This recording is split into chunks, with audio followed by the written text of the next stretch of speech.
약사 이지향입니다. 그동안 저와 함께 공부하느라 정말 애쓰셨습니다. 드디어 오늘이 마지막 회거든요. 24회.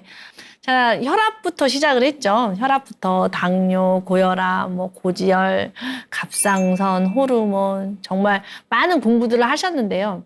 자, 이런 질병들에는 공통점이 있어요.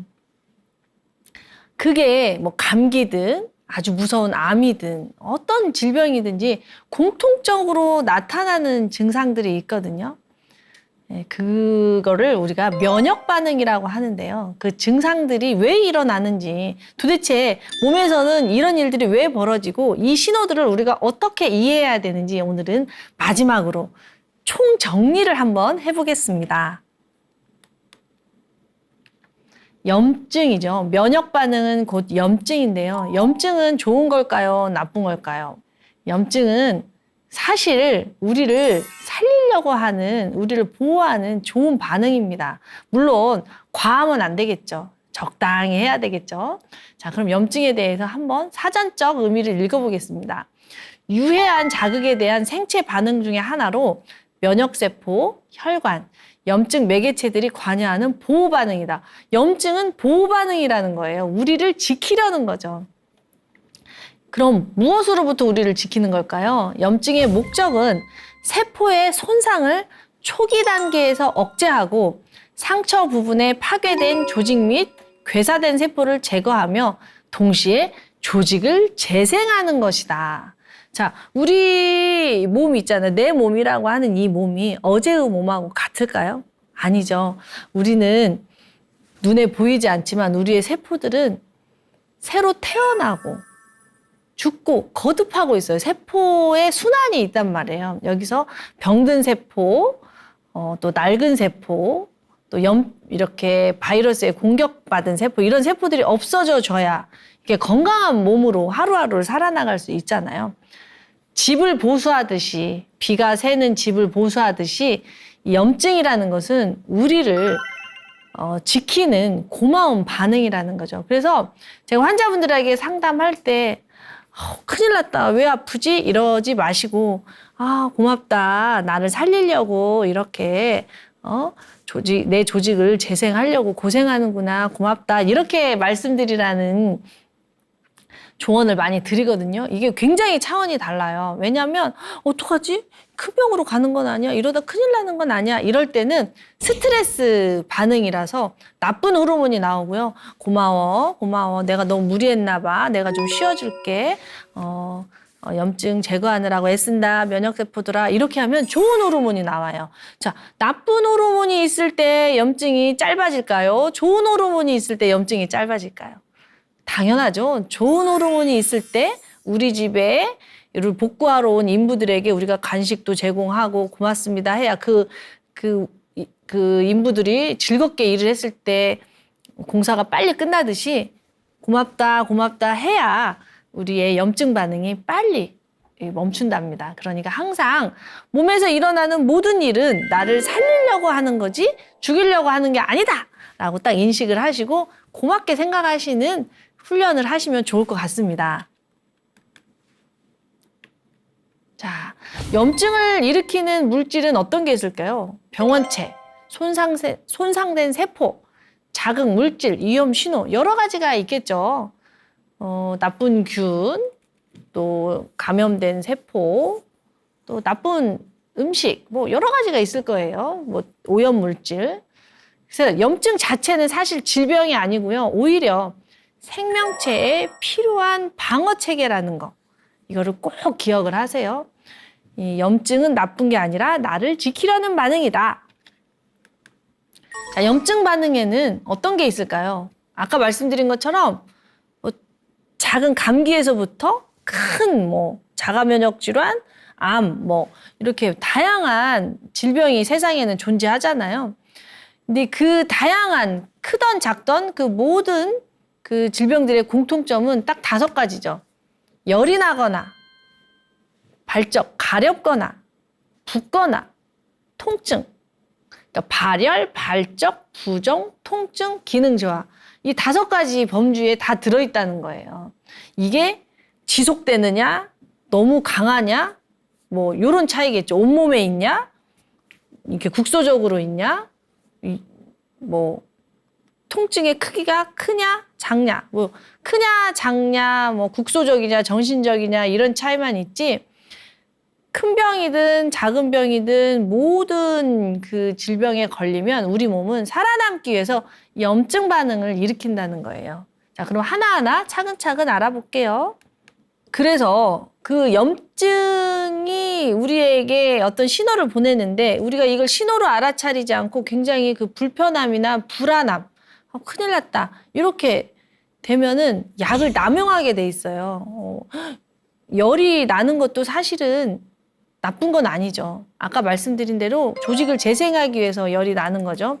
예를 들어서 세균이나 바이러스가 몸에 들어오면은요, 우리 뇌의 시상 하부에 체온 조절 중추라는 센서가 있어요. 마치 집에 보일러 센서가 있는 것처럼. 우리 어때요? 집이 너무 추우면 보일러 온도 올리죠. 그러는 것처럼 우리 뇌에 체온 조절 중추가 있어서 필요에 의해서 체온 조절 중추에 센서를 올립니다. 언제 올릴까요? 나쁜 균이 들어왔을 때 체온을 올려요. 나쁜 바이러스가 들어왔을 때. 왜? 열이 나는 게 세균이나 바이러스를 쫓아내는데 유리하기 때문이에요. 좀 더 쉬운 예를 들면 여러분들 한여름에 음식이 상할까 봐 어떻게 해요? 음식의 온도를 내리기 위해서 냉장고에 넣거나 아니면 냉장고가 없던 시절에는 어떻게 했어요? 음식을 끓였죠.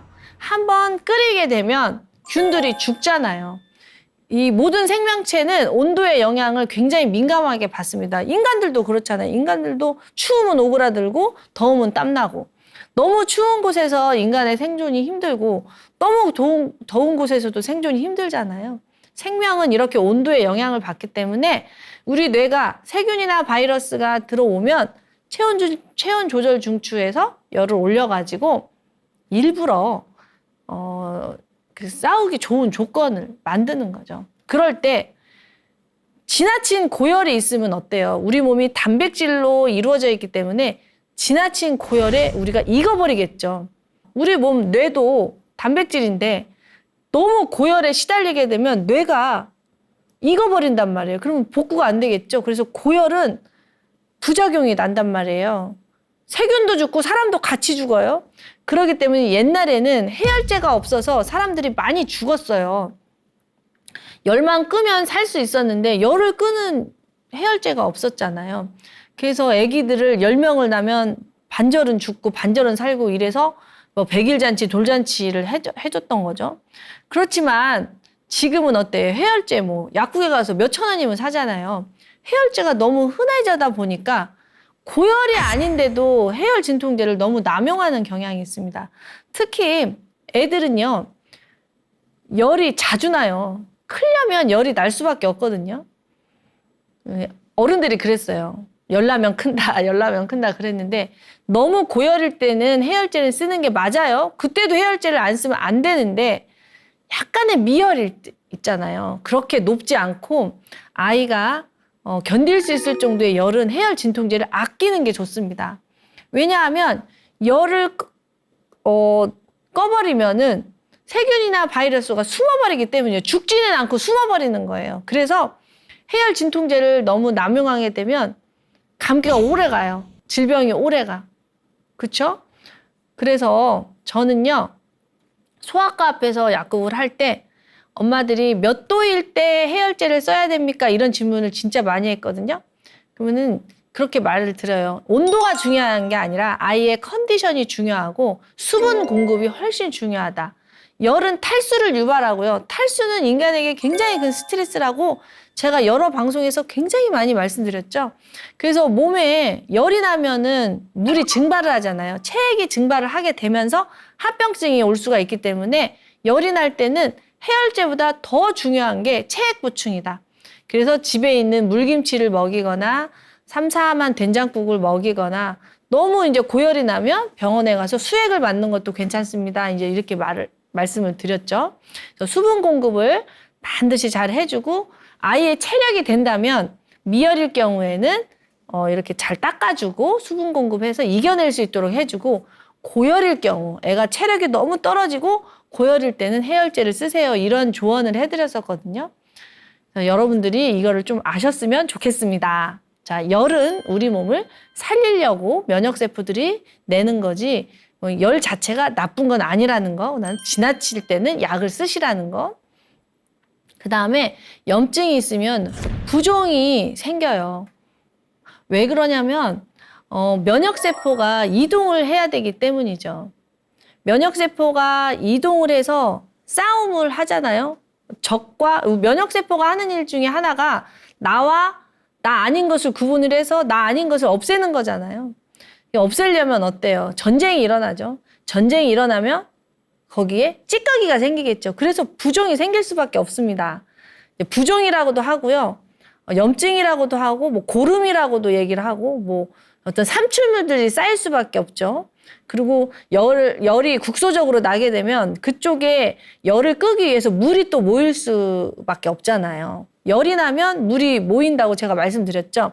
여기에 화상을 당하면 이 열을 끄기 위해서 물이 모이잖아요. 그게 바로 물집이잖아요. 마찬가지로 염증 반응이 일어나서 국소적으로 열이 모이면 그 열을 끄기 위해서 또 물이 모이기도 하고요.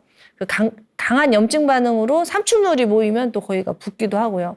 그래서 이 부종이 생기는데 이런 부종에 너무 심할 때는 이뇨제를 써야겠죠. 이뇨제를 쓰지 않고 너무 부어 있으면 순환이 안 돼서 안 되니까. 그러나 이뇨제로 계속 부종을 억제한다면 염증 반응은 계속 더 강화되겠죠. 그래서 이뇨제도 꼭 필요할 때만 쓰고 필요하지 않을 때는 쓰지 않는 게 좋습니다. 또 염증이 생기면은 또 이렇게 빨갛게 되고 가렵겠죠. 왜 그러겠어요? 이 면역세포가 이동을 하게 하려면 우리 왜 교통사고가 나면 고속도로에서 삐뽀삐뽀 119 나오잖아요. 119가 오면 어때요? 이렇게 달리던 차들이 길을 확 터주잖아요. 빨리 가서 환자 치료하라고. 그렇듯이 이 면역세포가 그 아픈 세포를 치료하려고 막 출동을 할 때 이 면역세포 백혈구나 림프가 출동을 할 때 혈관이나 림프관이 막혀 있으면 빨리 못 가잖아요. 그럴 때 히스타민이라는 물질이 나와서 길을 터줍니다. 즉 모세혈관을 확장시켜요. 빨리 가라고. 이게 확장을 시키다 보면 확장이 되니까 빨갛게 되죠. 빨갛게 되고 히스타민의 특징이 가려움이에요. 이 불편해요, 가려움. 근데 가려움은 어떻게 보면 신호죠. 여기에 염증이 일어나고 있으니 조심하시오라는 신호일 수 있어요. 그래서 발적이나 가려움이 생길 때 이럴 때 항히스타민제나 스테로이드를 쓰는 거죠. 근데 이런 약을 심할 때는 써야죠. 왜냐하면 너무 가려움이 심해서 잠을 못 자면 잠을 못 자는 것 자체가 또 다른 합병증을 유발할 수 있기 때문에 이럴 때 쓰라고 약이 있는 거잖아요. 그래서 적당히 항히스타민제, 스테로이드제를 써서 증상을 좀 가라앉히는 건 현명한데 이런 약을 계속 먹고 있으면 안 된다는 거죠. 자, 통증이 또 있을 수가 있습니다. 아파야 낫죠. 아파야 우리가 인테리어를 할 때 시끄러워야 집을 고칠 수 있지 소음 없이 고칠 수 없잖아요. 그래서 그 통증이 생길 수밖에 없습니다. 길 넓히지, 그 면역세포가 가서 낡은 세포 떨어뜨리지 이러면서 뭐 프로스타글란딘이나 뭐 여러 가지 염증 물질이 많이 발생을 하면서 아플 수밖에 없거든요. 근데 그 아픔이 너무 심하면 또 이런 소염 진통제를 쓸 수밖에 없죠. 너무 아픈데 참고 있으면은요 통증 회로가 뇌에 만들어져 버려요. 만성적으로. 그러면 치유가 다 된 다음에도 통증 회로가 돌아서 몸에 아무 이상 없는데도 습관적 통증?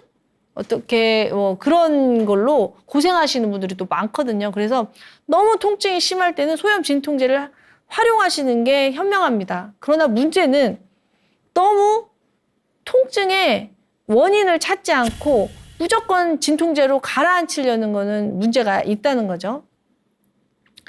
또 항생제를 쓰게 됩니다. 옛날에 항생제가 없어가지고 폐혈증으로 얼마나 많이 돌아가셨어요. 그러나 항생제가 개발된 이후에 우리의 인간 수명이 이렇게 길어졌잖아요. 그래서 항생제는 진짜 고마운 물질인데 이게 또 급성염증이 아닌 만성염증에도 항생제를 쓰게 되면 이 항생제가 내 몸에 좋은 균도 같이 죽여서 면역이 오히려 균형이 깨집니다. 자, 제가 이 말씀 왜 드리는지 알겠죠? 제가 약사지만 약에 대해서 굉장히 조심스러운 이유가 바로 남용 때문입니다. 우리나라가 인구 대비 약국이 정말 많잖아요. 병원도 많고. 그리고 의료보험도 잘 돼 있고. 그래서 약을 쉽게 접하다 보니 좋은 점도 있고 나쁜 점도 있는 것 같아요.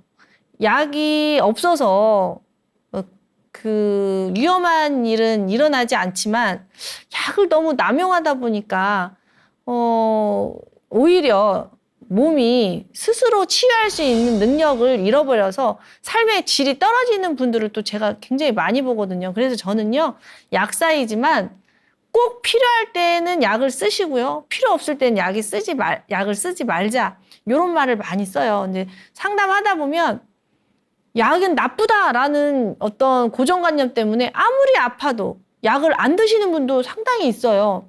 그런데 모든 것을 또 약으로 해결하시려고 하시는 분들도 상당히 많단 말이죠.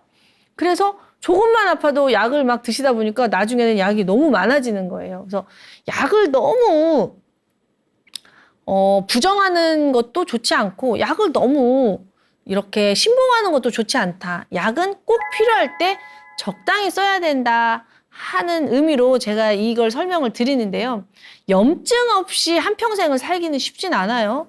왜냐하면 우리 몸은 계속 나이를 들면서 낡아지고 있고 보수하면서 살아야 되잖아요. 그래서 우리는 끊임없이 열이 날 수 있고 부을 수 있고 가려울 수 있고 아플 수 있고 이렇단 말이에요. 그럴 때 지혜롭게 약을 쓰셔야지 그 모든 것을 다 약으로만 해결하려면 안 된다는 뜻으로 말씀을 드렸습니다. 그래서 염증은 우리를 살리려고 하는 거지 죽이려고 하는 게 아니다. 조금 더 구체적으로 말씀을 드려볼게요. 소염 진통제가 있고 해열 진통제가 있어요. 여러분들이 병원에 가시거나 약국에 가시거나 어디가 아프다, 열이 난다 이러면 소염 진통제 처방이 나오거나 해열 진통제 처방이 나오는데요. 이 소염 진통제하고 해열 진통제를 조금 구분을 하시면 조금 편하세요. 자, 해열 진통제는 전신에 열이 날 때 쓰시면 좋습니다. 전체적으로 고열에 시달리고 이럴 때는 해열 진통제가 위장장애도 덜하고 중추신경에 작용해서 열을 탁 꺼주기 때문에 열이 잘 꺼져요. 그런데 해열 진통제도 너무 막 자주 오래 드시게 되면 간독성이 있으니까 조심하셔야 되고요. 소염 진통제는 전신에 열이 나는 게 아니라 이렇게 팔이 아프다, 치아가 아프다, 생리통이 있다 이렇게 국소적으로 통증이 있을 때는 소염 진통제를 쓰는 게 훨씬 잘 듣습니다. 근데 이제 소염 진통제가 잘 듣는 건 좋은데 이 소염 진통제도 너무 남용을 하시게 되면 즉 너무 장기간 오랫동안 습관적으로 드시게 되면 신장 있죠? 콩팥이 무리가 가고요. 또 위장장애가 있을 수가 있어요. 속이 나중에는 소염 진통제 먹으려고 위장약을 막 2-3개씩 드셔야 되는 경우가 생겨요. 또 심혈관계에 혈전 위험도 보고가 돼 있으니까 소염 진통제를 어쩌다 한 번씩 우리가 슬기롭게 활용하는 건 괜찮은데 지나치게 남용하시면 안 된다는 거. 또 해열 진통제도 고열일 때 쓰시는 건 괜찮은데 조금만 미열이어도 막 쓰시는 건 좋지 않다는 거 꼭 잊지 마세요. 붓는다고 또 상담하시는 분들이 되게 많거든요. 붓는다는 게 뭘까요? 붓는 이유도 정말 많아요. 여러 가지 원인에 의해서 붓습니다. 근데 부종 자체에만 설명을 드리다 보면 우리 몸의 70%가 물이라고 했잖아요. 그래서 체액의 중요성을 제가 엄청나게 강조를 하고 이 물만 먹어서는 세포 속으로 물이 들어오지 않는다. 미네랄, 특히 나트륨의 균형이 맞아야 물의 이동이 자유롭다라고 제가 누차 말씀을 드리는데요. 이 그림 보시면 우리 몸에 물을 100으로 봤을 때 물이 가장 많은 곳은 세포 안입니다. 세포 안에 물이 많아야 세포가 그 물을 있을 때 안정적으로 생명활동을 해서 우리라는 자아가 형성이 되겠죠. 그리고 세포 안으로 물을 공급해주는 혈관이 있어요. 혈관. 세포 안에 물이 들어가려면 혈관에서 산소와 영양과 물을 세포 안으로 넣어줄 거고요. 세포 안과 세포 밖, 세포 사이, 그러니까 요 세포 사이를 세포 간질액이라고 하거든요. 이 세포 간질액에도 물이 또 있습니다. 보시면 사실은 우리가 뭐 혈액이 부족하다, 체액이 부족하다 할 때 세포 내액이 부족한 거지 사실 혈액은 5%밖에 안 돼요. 여기 그림 보시면 혈액은 5%, 세포 간질액이 25%, 세포 내액이 65% 해가지고 우리 몸이 딱 안정적인데요. 붓는다는 거는 혈액에 있어야 될 물이 세포 간질액으로 빠졌다. 이렇게 생각하시면 됩니다. 있어야 할 곳에 물이 있어야 되는데 혈장액은 부족해지고 혈액에 있어야 될 물이 세포 간질액으로 빠져서 세포 간질액에는 물이 많다. 이렇죠. 그러면 그게 붓는 거예요. 그러니까 왜 부었을까? 여러 가지 이유가 있습니다. 에너지가 부족해도 부어요. 물을 이렇게 물이 이동하려면 에너지가 필요하거든요. 그러니까 너무 못 먹어도 붓고 혈액 속에 단백질이 부족해도 삼투압에 의해서 혈액을 잡아야 되는데 단백질이 부족하니까 물을 못 잡아요. 그래서 빠져나가서 붓기도 하고 또 신장이 나빠서 혈액을 못 걸러줘서 붓기도 하고 여러 가지 이유로 붓는데 무조건 이 이유를 찾지 않고 무조건 이뇨제를 써서 물을 빼버린다면 안 되겠죠. 그렇죠? 그래서 부었을 때 이뇨제를 무조건 드시는 건 좋지 않다고 생각을 합니다. 반드시 전문가하고 상담을 해서 부종의 원인을 찾아서 근본적으로 교정을 하면서 이뇨제를 도구로서 활용하시기 바랍니다. 자, 염증의 또 다른 종류가 가려움이죠. 자, 히스타민이라는 물질이 아까도 말씀드렸듯이 면역세포가 조직으로 빨리 이동할 수 있도록 119처럼 나와서 혈관을 확장시키다 보니까 염증 반응이 가속화되면서 빨리 우리 몸을 복구시킬 수는 있는데 이 히스타민의 불편함이 바로 가려움이죠. 그런데 항히스타민제, 비염이 있을 때도 우리가 항히스타민제를 먹고 피부가 가려울 때도 항히스타민제를 먹고 심지어는요 우리가 잠이 안 올 때도 항히스타민제를 먹어요. 히스타민이 뇌 속에 많으면 잠이 안 오거든요. 그거는 제가 불면 쪽에서 말씀드렸으니까 한번 찾아보세요. 그래서 잠이 안 올 때도 먹고 코가 불편할 때도 먹고 피부가 가려울 때도 먹고 히스타민을 진짜 많이 먹는단 말이에요. 자, 그러면 습관적으로 히스타민을 먹게 되면 어떡할까요? 염증 반응은 멈추겠죠. 염증 반응이 일어나야 세포가 재생이 되고 염증 반응이 일어나야 뭔가 대사가 원상복귀가 되는데 그거를 자꾸 항히스타민제를 통해서 막아버린다면 어때요? 세포가 재생될 기회는 점점 늘어나겠죠. 빨리 염증 반응이 종료가 안 되겠죠. 그래서 여러분들이 비염이 있다거나 피부가 가려움이 있을 때 물론 급성으로 일시적으로 왔을 때는 드시는 건 괜찮지만 만성적으로 그럴 때는 왜 그런가? 세포에 어떤 조건이 맞지 않아서 이렇게 염증 반응이 일어나는가 그 근본을 찾아서 교정을 해주셔야지 계속해서 항히스타민제만 드시고 계시면 안 된다는 겁니다. 마찬가지로 스테로이드도 그렇습니다. 이 히스타민제를 써서도 가려움이 억제가 안 되고 염증이 억제가 안 되면 우리가 병원에서 스테로이드라는 약을 처방을 받는데요. 이 스테로이드라는 물질도 사실은 우리 몸에서 만들어낼 수 있는 물질이에요. 제가 누차 말씀드렸지만 이 부신에서 이 코티솔이라는 호르몬이 나오는데 이 코티솔이 바로 스테로이드거든요. 그럼 내가 스테로이드를 만들어낼 수가 있었다면 염증 반응을 가라앉혔겠죠. 근데 내가 스테로이드라는 물질을 못 만들어내니까 밖에서 약으로 공급을 받았더니 없어지는 거잖아요. 그래서 스테로이드를 먹거나 바르거나 주사를 하거나 해서 이 증상이 사라졌다면 아셔야 돼요. 아, 내가 지금 스테로이드를 못 만들어내는구나. 자, 스테로이드는 왜 못 만들어내요? 바로 부신 고갈이죠. 부신이 고갈됐다는 말이 뭐예요? 과로했다는 말이에요. 잠을 못 자거나 못 먹었거나 또 생각이 많거나 너무 고민이 많거나 이러면은요, 우리의 부신이 스트레스 때문에 살아남기 위해서 코티솔을 쥐어짜다가 고갈이 돼버려요. 그래서 이 스테로이드, 코티솔이 고갈이 돼버리면 염증 반응을 못 막아요. 염증 반응이 우리를 살리려고 하는 반응이긴 하지만 염증 반응이 너무 많으면 어때요? 너무 또 그것도 삶의 질이 떨어지잖아요. 여기저기 맨날 굼고 맨날 아프고 이러면 내가 사는 건지 아픈 건지 알 수가 없잖아요. 그래서 우리 몸에는요, 이 지나친 염증 반응을 막는 물질이 있는데 그게 바로 코티솔이에요. 마치 경찰들이 어때요? 이렇게 순찰이라고 하나, 이렇게 지역 주민들 간의 분쟁 같은 거를 돌아다니면서 막잖아요. 지나치게 막 이렇게 분쟁이 심하면 가서 그만하시라고 중재도 하고, 그게 바로 코티솔이에요. 코티솔이 적당히 있으면 염증이 적당한 선에서 멈춥니다. 근데 코티솔이 없으면 염증이 계속 커져요.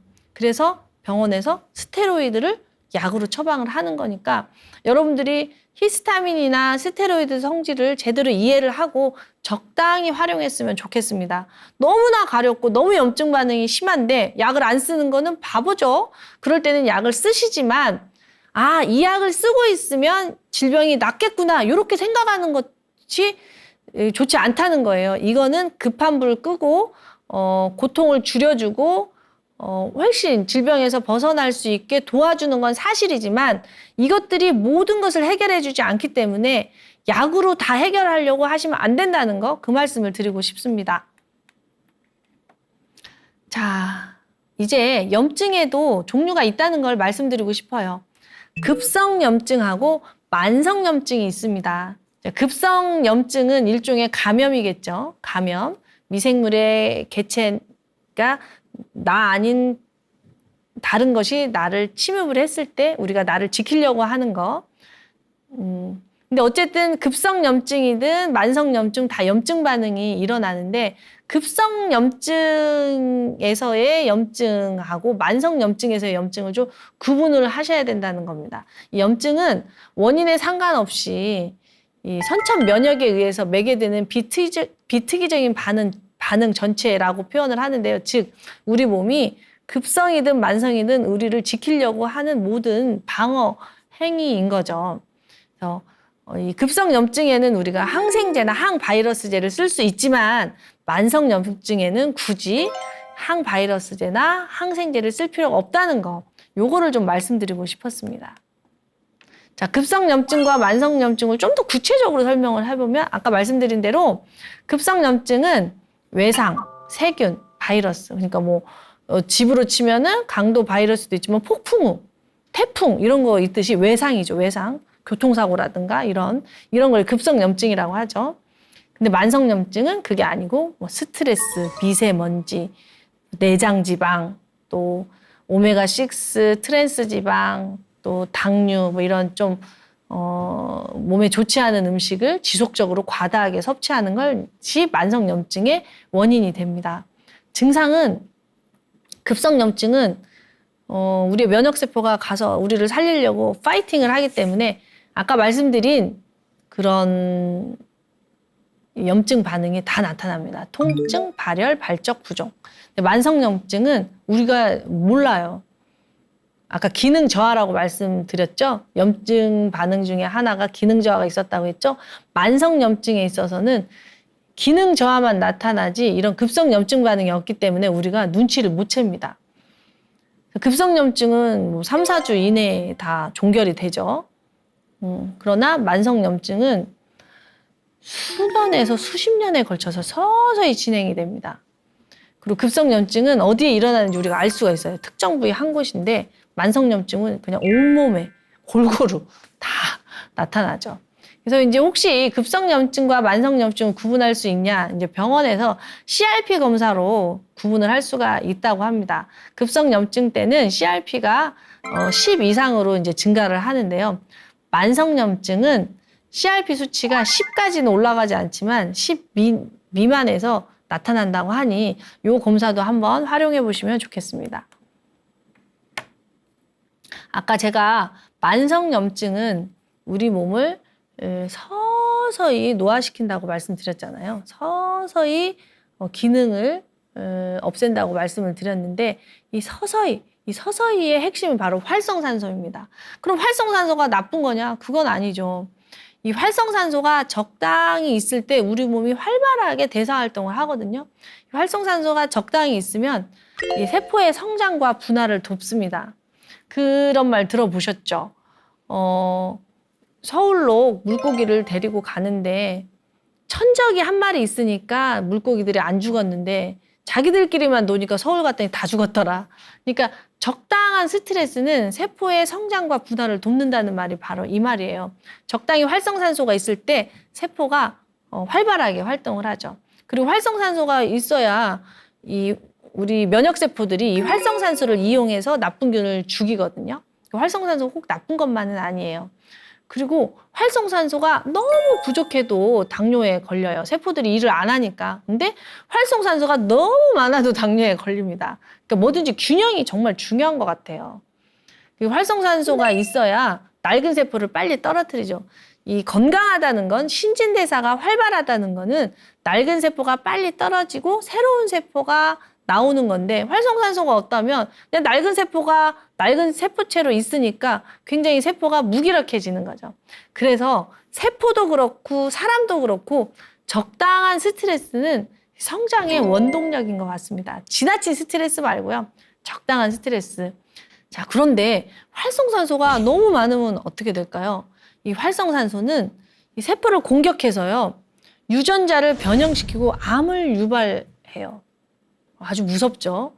적당히 있을 때는 우리를 성장시키지만 너무 많을 때는 암까지 간다는 거죠. 이 활성산소는 근데 인간의 운명이에요. 왜냐하면 우리는 산소 없이는 살 수가 없기 때문이죠. 우리가 음식은 뭐 한 달을 안 먹어도 단식이라고 해서 오히려 좋은 점도 있다고 하잖아요. 살 수 있지만 숨은 5분만 안 쉬어도 우리 생명활동을 할 수 없잖아요. 숨에 있어서 제일 중요한 게 산소죠. 우리는 산소가 있어야 생명활동을 할 수 있는데 산소가 생명활동을 다 하고 나서 내뿜는 찌꺼기가 바로 활성산소거든요. 숨 안 쉬고 살 수 없듯이 활성산소가 없다는 건 불가능해요. 활성산소는 적당히 있어야 되는데 지나치게 많은 거죠. 지나치게 많게 되면 우리의 유전자를 변형시킨다고 하니까 정말 균형이 너무너무 중요하죠. 또 활성산소가 지나치게 많게 되면 우리 몸속에 꼭 필요한 영양소인 지방과 단백질을 파괴시킵니다. 특별히 콜레스테롤이 굉장히 활성산소에 취약해요. 그래서 고지혈증을 관리를 하라고 하는 거거든요. 콜레스테롤이 기름인데 여러분들 기름이 잘 썩어요? 풀이 잘 썩어요? 식탁에서 보면은 시금치는 몇 날 며칠 지나도 시들기만 하지 썩진 않잖아요. 근데 고기는 어때요? 하루만 내놔도 썩어요. 왜? 산소하고 결합력이 높기 때문이죠. 그래서 이 활성산소가 몸에 많잖아요. 그러면 우리 몸속에 지방과 단백질을 파괴합니다. 또 활성산소 농도가 너무 많으면 세포가 죽는 거죠. 세포가 적당히 회전이 되려면 세포사가 적당히 이루어져야 됩니다. 세포가 회전이 돼야 되니까. 근데 세포사가 또 지나치게 많으면 어떻게 되겠어요? 정상세포가 많이 망가지겠죠. 그래서 활성산소가 너무 많으면 세포사가 많아져서 정상세포가 많이 망가지고요. 사이토카인 같은 염증 물질을 많이 분비해서 만성염증을 유발하게 됩니다. 즉, 만성염증은 활성산소의 과다인 것입니다. 자, 그래서요, 이 활성산소가 어디에 존재하냐면 그냥 세포가 존재하는 그 어느 곳이든지 활성산소가 존재할 수 있는 거예요. 우리 몸은 60조 개 이상은 세포고 이 세포는 다 산소와 영양을 공급받아야 살 수 있는데 산소가 공급되는 곳이면 다 활성산소가 만들어지기 때문에 이 활성산소가 1000만 가지 질병을 유발한다는 거죠. 활성산소가 많으면 공격당하지 않는 세포가 없다는 거예요. 그래서 근데 이 활성산소는 아까 말씀드린 대로 우리가 호흡을 하고 있는 동안은 계속 생겨요. 특히 언제 많이 생기냐. 많이 생기는 게 문제죠. 적당히 생기는 게 아니라 많이 생기는 거. 과식, 과로, 수면 부족, 스트레스, 매연, 담배, 자외선 이 모든 것들이 과했을 때 생긴다는 거 아셨으면 좋겠고요. 제가 아까 세포사를 말씀드렸잖아요. 세포사에도 여러 종류가 있어요. 세포가 죽는 거죠. 왜 그런 말 있잖아요. 떠나야 할 때가 언제인가를 아는 사람의 뒷모습은 아름답다. 그러니까 세포도 떠나야 할 때를 알아야 빨리 세대 교체가 일어나는 거죠.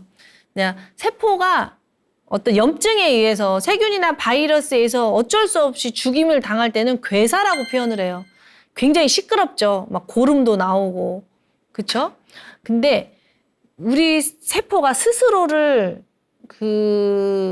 죽이는 경우가 있어요. 그걸 세포 자살이라고 하거든요. 이럴 때는요. 대의를 위해서 나 자신을 희생하는 것처럼 이 불필요한 세포가 스스로 사라지는 겁니다. 그럴 때는 소리 없이 조용히 사라지는 거죠. 이 자가포식은 스스로 필요 없는 물질들을 먹어서 재활용을 하는 시스템이에요. 근데 요즘 사람들은 이 재활용할 시스템이 재활용을 할 기회가 별로 없는 거죠. 왜? 밖에서 너무 많이 먹으니까. 그래서 왜 간헐적 단식이라든가 이런 것들은 바로 이 자가포식, 내 몸속에 여분의 이런 것들을 먹어치워서 필요 없는 물질을 먹어치워서 거기서 나오는 물질을 다시 생명활동에 쓰는 재활용 시스템입니다. 그래서 굉장히 몸을 가볍게 하고 건강하게 하죠. 그래서 여러분들이 이런 자가포식 개념, 세포 자살, 괴사 이런 개념을 좀 아셨으면 좋겠습니다.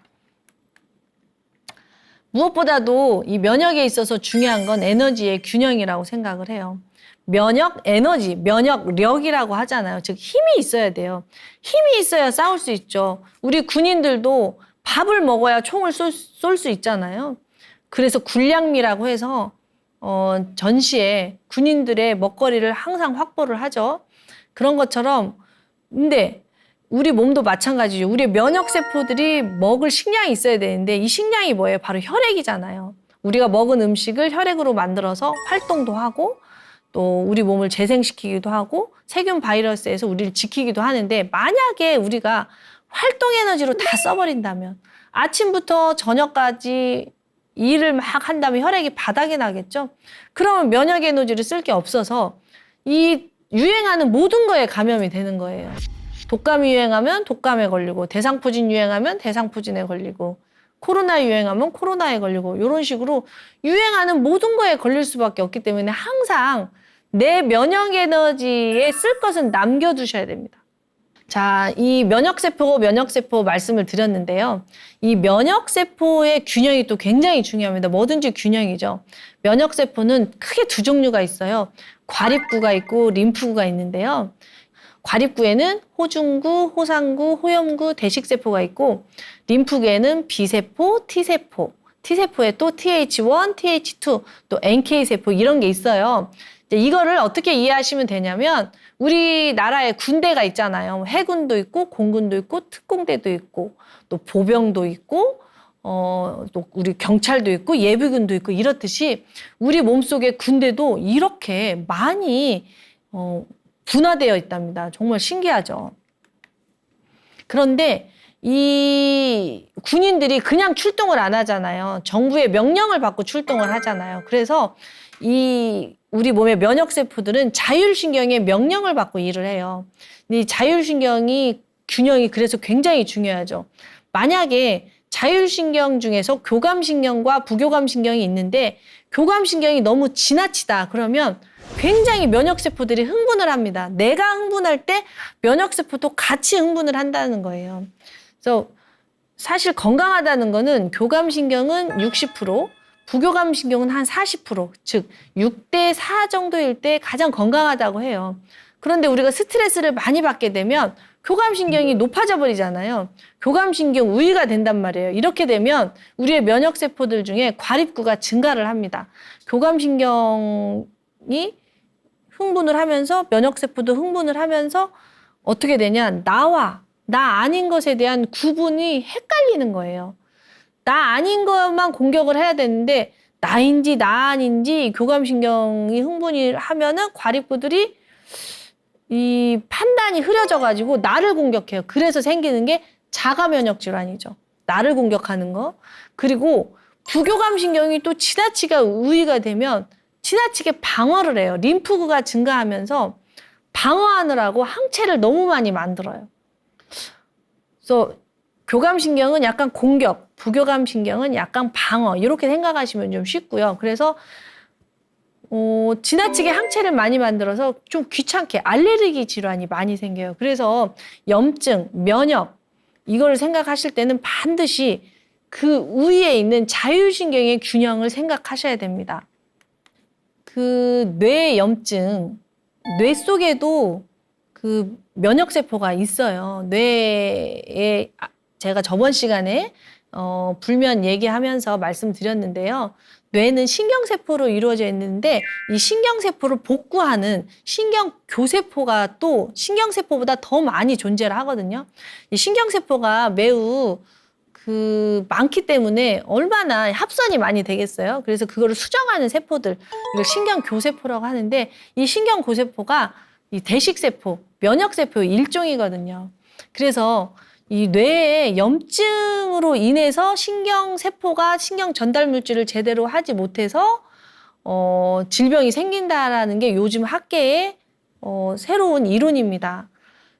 옛날에는 우울하다든가 뭐 잠을 못 잔다든가 이런 것들이 그냥 심리적 문제, 정신적 문제라고 생각을 해서 뭐 스트레스 받지 마, 긍정적으로 생각해 요랬다면 요즘은 그게 아니라 진짜 몸의 문제, 뇌세포에 염증이 생겨서 신경세포에 신경 전달 물질이 잘 불균형이 와가지고 우울증이 오고 불면이 온다. 요게 새로운 관점이거든요.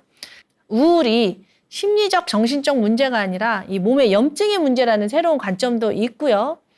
장이 건강해야 뇌가 건강하다는 이런 관점도 있습니다. 실제로 장내에 나쁜 균이 많게 되면 뱃속이 불안하면서 굉장히 우울해지잖아요.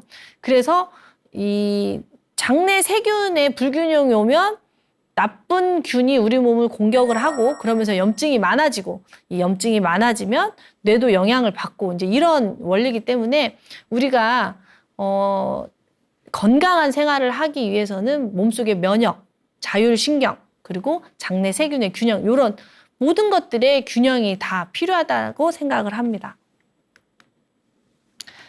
사이토카인 폭풍에 대해서 잠깐 말씀드려 볼게요. 외부에서 침투한 바이러스에 대항하기 위해서 우리 면역세포가 이제 반응을 하는데 이때 과도한 반응이 일어나는 경우가 있어요. 이 과도한 반응이 정상세포까지 공격을 해가지고 일어나는 이 과잉 면역, 이 과잉 염증 반응인데요. 이 사이토카인 폭풍 때문에 코로나 때 젊은 청년들이 많이 더 힘들어졌었죠. 심지어는 코로나로 인해서 목숨을 잃는 경우도 있었는데 이게 바로 과도한 면역 반응으로 인한 사이토카인 폭풍입니다. 이 사이토카인 폭풍이 왜 무섭냐면 우리가 단백질이기 때문이죠. 인체를 구성하는 단백질은 40도 이상에서 오랫동안 노출이 될 경우 단백질 변형이 일어날 수 있고 그 결과 정상세포가 면역세포에 의해 공격을 받아서 다발성 장기 부전으로 사망할 수 있기 때문인데요. 실제로 스페인 독감 때요. 젊은 청년들 25살에서 45세 아주 건강한 청년들이 엄청나게 많이 사망했거든요. 그 이유가 바로 이 사이토카인 폭풍으로 인한 면역체계의 과민 반응이었습니다. 즉, 이 염증 반응이 지나치게 많아져서 생긴 2차 피해죠. 이제 이럴 때 써야 되는 게 바로 약이죠. 이럴 때 약이 있어 그 스페인 독감이 옛날이잖아요. 요즘은 이 사이토카인 폭풍을 막아낼 수 있는 의료 시설이 있기 때문에 옛날보다 훨씬 줄었죠. 자, 이제 정리하겠습니다. 여러분들이 안 아프려면 안 아프고 살 수는 없습니다. 완전히 건강하기만 한 사람도 없고 완전히 아프기만 한 사람도 없죠. 결국에는 균형인데요. 이 면역 반응, 염증의 균형을 잘 잡으려면 첫 번째로 과로하면 안 되겠습니다.